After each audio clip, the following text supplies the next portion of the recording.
Throughout my entire life, there's been a game series that has always been there, always reminding me of why I play RPGs with the dedication that they deserve, while also reminding me of fantastic times that I've had with others. And no, it's not Final Fantasy. I'm talking about the Tales series.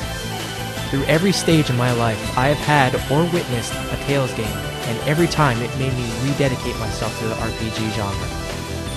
From the time when I was too young to have my own console, I watched my brother play Tales of Destiny.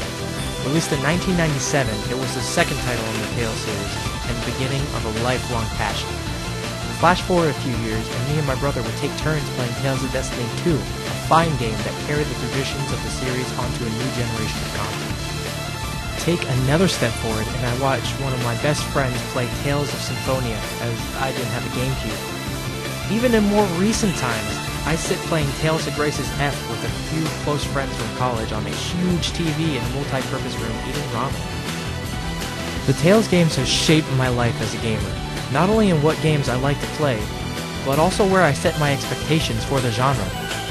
The Tales series has consistently put out top-notch JRPGs ever since they released Tales of Fantasia in 1995, and has continually upped the bar on themselves. With each game only really being beaten out by the next Tales game or a few other wildcards, they are one of the most consistent franchises in the business. Why are they so popular? Because the Tales series broke the mold. In addition to Fantasia being the first game on the Super Famicom to feature fully streamed voices, most games were focusing on turn-based combat where you control everyone's actions. Tales games have you directly control one character, while the computer controls the rest, while you give indirect commands in the system they call the Linear Motion Battle System. Well, doesn't that just roll right off the tongue? Let's call it the LMBS for short. The strategy in this kind of combat is leagues ahead of turn-based. It's like working with real people, both in their unpredictableness and in the fact that they can throw a big old fat monkey wrench in your plans by messing something up real bad. Many controllers were broken due to this fact, but it wasn't out of rage at the game. It was at yourself for not planning how you should have. The games not only demanded in-battle tactics, but also out-of-battle preparation. Something not too many games were doing at that time to Fantasia. And a shimmer of hope for the next game is on the horizon. Shortly after the last release, they trademarked Tales of Xillia in the United States, a necessary preparation for releasing the game here in the West, to keep another Tales of Eternity, Tales of Destiny 2 mishap from occurring. A Tales of Xillia localization was hinted at a lot over the past year or so, and I suppose fan support was strong enough for them to highly consider the possibility. So, score 1 for RPG fans!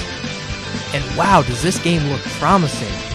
With a nearly flawless score of 39 out of 40 from Nintendo's magazine Famitsu, and having sold 250,000 copies in Japan, making it the highest-selling game in the series, you know they obviously struck gold. Or it may just be a badass game. The game's story is set to follow two main characters. Jude Mathis, a stalwart young man who left his hometown and is training at a medical school. Serious crap happens down at a military base involving spirits, and somehow feels the need to go check it out. Because that's what sensible people do, right? And Milla Maxwell, a guardian set to watch over the well-being of spirits, who senses a disturbance at the same military base and goes to see the meaning of this uncouth behavior. The story is of course driven from there in an undoubtedly awesome way. But fantastic story is only a third of what makes great RPGs great. It also needs a fun and engaging battle system. Keeping with the tradition of the series, you only get to control one character. So, what's the battle system called this time? A dual raid linear motion battle system, or a DRLMBS. Sure, why not add more letters to an already odd initialism? That'll make it easier to say. But in this dual raid linear locomotive bath time system, coordination with party members is far more important due to the stress on link arts, which are when two characters chain together and unleash hell on some poor sap. I mean, of course you can chain regular attacks and arts by yourself, but it wouldn't be as fun. They don't call it a dual rhino livin' La Vida local battle sauce for nothing, you know. Overlimit, which was in previous titles, reappears, allowing Mystic Guards to make a comeback.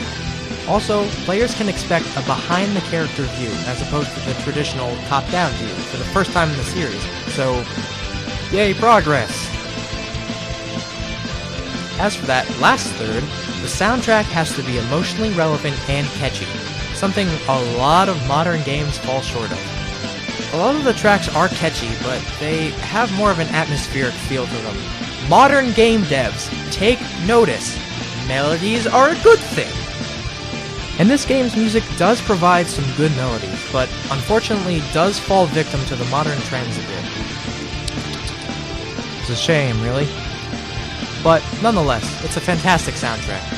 There's been no official release date, but we have every right to believe that this game is coming here. But we'll just have to keep our eye on it. And when the time comes, I'll make sure that there's a review.